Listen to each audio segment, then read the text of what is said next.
This gotta be I want to cuss so bad, bro, but it's the first 30 seconds of the video. This gotta be a humiliation ritual at this point, bro. I really hate this team, bro. I cannot believe I have to root for this godforsaken team, man. The game was bad, right? We lost the game, yada, yada. But we got punked by this dude? Really? The dude who's had some of the worst hairstyles known to man in the NBA? I mean, at least when the shit was not lined up. You know what I'm saying? Bro, if this guy wasn't an NBA player, he'd be the next DDG. And y'all think that's a joke, too. No, I'm not joking, bro. DDG had a girl and a whole bunch of all this nut shit went on, right? She getting hella hate. This girl, Jilly, her name is Jilly. This girl, her nigga is that Javonte nigga from Spurs. And he's applying pressure. DDG, that's her nigga? This dude, my team let punk them, bro. Oh, my days. Free ball. Got it! And it's going to be a technical. Jamal, bro, this is like the third highlight I've seen you give somebody on a different team, bro. Here's Monk. Oh, man, he put Shead on the ground with a great move. This guy's about to turn 24, but he's already racking up a nasty low-light compilation. This picture actually pisses me off, bro. Like, the position and everything. Dejounte just looking at him like, bro, what? Not what, nigga? Not what, nigga? We really gave this dude a cold moment, an aura moment, bro. Fries, bro. And quickly being the only person to even think about trying to, de-escalate, trying to tell, Dejounte, bro, chill, bro. And then he's talking to the crowd, bro. Man. Definitely at least a chest bump, right, Sherm? Like come in flying in with a chest bump. Something's got to happen. Yeah. Something's got to go down because that was disrespectful. That was very disrespectful. Yeah. What Dejounte was saying when he was running back, what he's saying when he was running back is he thought Shead tried to grab him. What he's saying is he tried to grab me. It seems like when he fouls him right there, right, the refs don't call it. But Dejounte might have been pissed at that. And he's like, bro, let me show up on this dude, man. Try to foul me and everything. And I still made the triple. Bro, Jamal, I'm not going to lie, bro. You've got to stop, bro. You got to chill, bro. Now, regardless of the outcome, this is what people take away from a lot of this stuff. His teammates don't have his back. I'm not going to lie, bro. Do they? Like, does this team even fuck with each other, bro? That might be a crazy thing to say, considering these guys are young, right?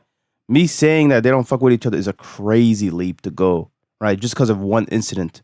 But I've just noticed, bro, there's way too many of these moments when teams just, they just clown you, they punk you, right? And like the Raptors are just not gonna, they just don't do shit about it, bro. They're such pussies, bro. I'm just like, bro, can y'all at least fight back, bro? Like, bro, look at Brandon Ingram's face here, bro. Nah, bro, this is gross. I'm pretty sure it was RJ who threw the towel as well, right? Former teammates, both Brandon Ingram and RJ Barrett to Josh Hart at one point in his careers, right? So you might think this is just them, just bantering between each other and whatnot. It's still weak. It's still weak in my opinion. And this sucks because Jamal Shead is a guy, he has good PR. He's a good guy, bro. Bro, he doesn't deserve to be punked like this. He doesn't deserve for stuff like this to keep happening to him. Why can't his teammates back him up, bro? That's him cleaning up after somebody, kicked the trash can, bro. Bro, I'm so pissed for him, bro. It genuinely feels like this dude has the most heart on this team, and he's a sophomore who barely plays. Bro, why? Why, bro? Why is my team such charming soft pussies? I guess this is what happens when our coach is, quite literally the Mr. Bean of the NBA, bro. Even when he gets pissed in the presser, it looks clownish. It looks cartoonish. I mean, bro, is this guy ever serious, bro? What was your read? What was our situation between Dejounte and Jamal? I think I don't give it too much over there. Like, guys are competitive. It was probably over the board. Like what he did there, I gotta see it on film, but I don't want to make nothing more than it is. I'm not even that mad at this response, right? Because it's like, what else could he say here? Like, are you gonna throw your teammates under the bus for not standing up for your guy? Like that's just LPR, right? But by the same time, I would like to hear more heart from this guy, bro. It doesn't feel like this dude has any backbone, any spine. I don't know, bro. It feels like really Mr. Bean is coaching this team. Now this team is squarely in the play, they're on pace to play the Sixers. He angles up toward the rim. He gives to Embiid. He'll turn. Got off the shot and hit it. Oh, my. Oh, no, bro. There's going to count the bucket. I'm dreading this already, bro. I don't even want to play these dudes in the playoff setting at all again. I'm tired, boss. I can't do it. I can't do it no more. When was the last postseason game for the Raptors? Particular game, if he steps the wrong way or something, just... And Patrick said, I was down for whatever Coach Hamilton wanted. I forgot. This is when we let the daughter of an opponent, a former Raptor as well, just scream. Ah! Ah! And it actually worked. Best defense I've ever seen at the free throw line. They actually shot 18 of 36 from the line in this game. 50% from the line, bro. This is insanity. And bro, we were actually up by a good chunk of points during this time as well, and we still lost the game. He hangs in the air. Check out if you're Chicago here. Hey, she went 1 for 2, like the Raptors. Loose ball. Levine comes out of the pack with it. Fires the 3. Off the mark. This being Siakam and OG's last postseason game as a Raptor. And that last shot right there from Van Vliet being his last shot as a Raptor altogether. Bro, this was embarrassing. Also, Nick Nurse's last game as a coach. Adrian Griffin. Oh, man, I forgot about him. If you were to ask me what the biggest problem of this team is, right? Who's the leader of this team? If I were to ask you, gun pointed to your head, who's the leader of this team? Would you be able to answer that question? I wouldn't. I would say Jamal Shead, and I'm just prayed to God that that's the right answer.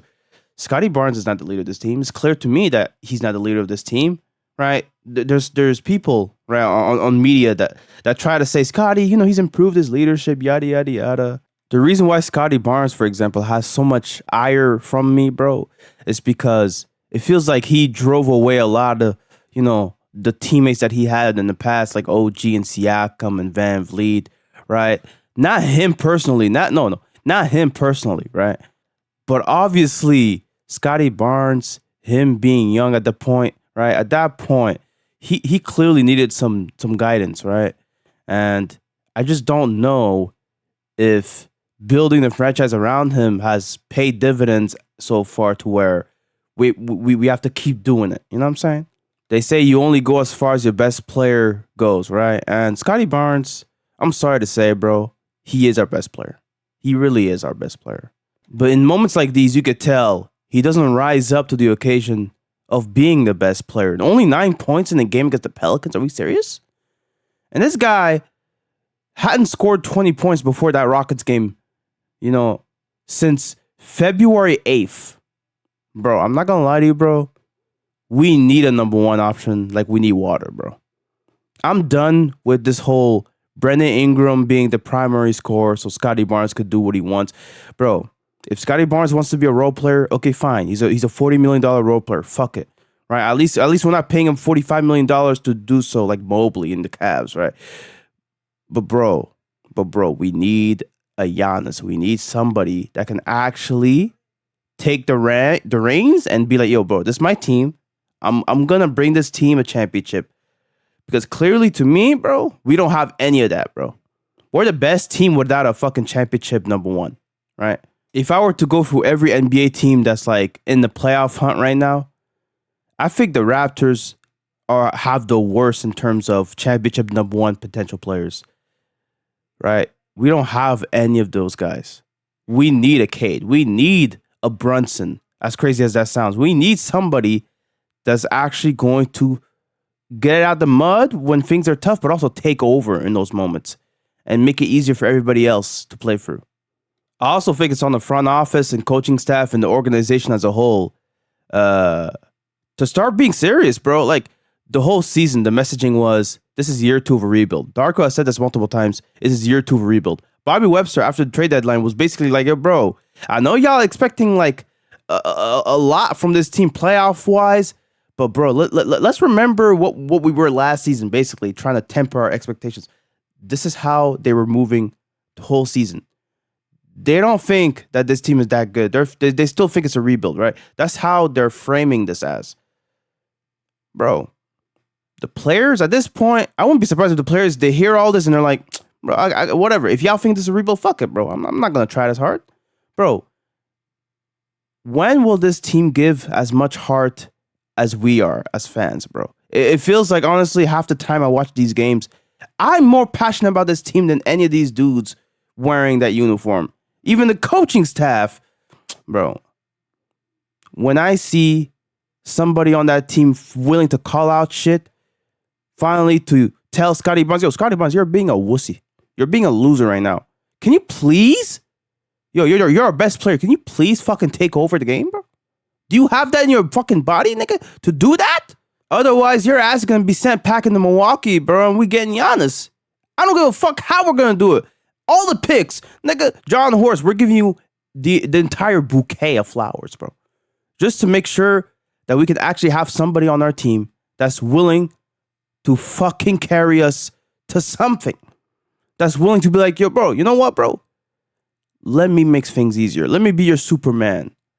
Because clearly, all these dudes are Robins. None of these dudes are willing to take the mantle. And I, quite frankly, am tired of it.